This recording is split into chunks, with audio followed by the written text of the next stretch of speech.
أحبائي العالمية، كانت معكم بهالنهار الطويل من دوما، من أسواق دوما، هالقرية العريقة الحلوة.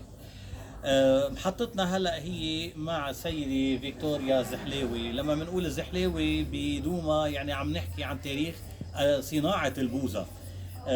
نحن بشرفنا انه فتنا لعندك على هالمحل الحلو هيدا. بدك تحكي لنا شوي مدام فيكتوريا عن كيف جيتوا على دوما، وكيف اسستوا هيدي المصلحه اذا بتريدوا.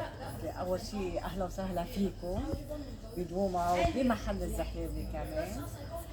نحن تأسسنا 1957.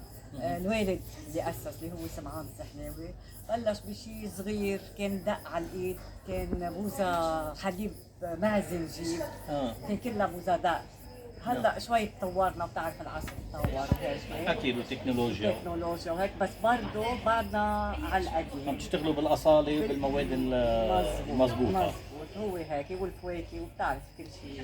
كيف وصلت لك هالمصلحه لحضرتك؟ انا من ورا بيي، من ورا يعني انا بيي. تعلمت بيي هو اللي بلش، خيي رجعنا نحن لامري ما انه توفوا يعني. الله يرحمه. ميرسي. حسيتي وهلا حالك؟ سوري، ابنه ابن خيي. الحفيد يعني. نعم. هو اللي عم مشى المصلحه. بتحسي حالك انه هاي المصلحه عم بتلاقي حالك فيها، او لانه بدنا نخلي تراث اهلنا يستمر؟ اثنين سوا.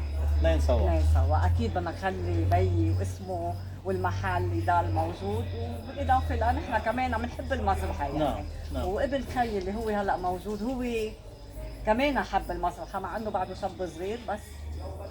كيف عم تلاقوا هالاقبال، خاصة انتم اليوم بعرس بدوما، يعني عم تشوف انه أكيد. هالاحتفالات وهالنشاطات؟ اكيد الاحتفالات كثير حلوه ودوما حلوه، يعني ندعي الكل يجوا على دوما وياكلوا بوزة دوما بنفس الوقت، ودوما حلوه ياكلوا بوزة الزحلاوي. اكيد بوزة الزحلاوي، ما في شك يعني. على كل حال كمان نحن من مجلة العالمية بندعيكم تجوا تزوروا هالمحل العريق هيدا يلي له تاريخ بدوما، مع هالقرية العالمية الحلوة كتير.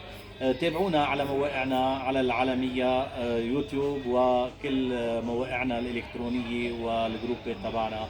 كمان بنشكرك على التصوير بمرافقتنا كل هالنهار أنطوني عساكر.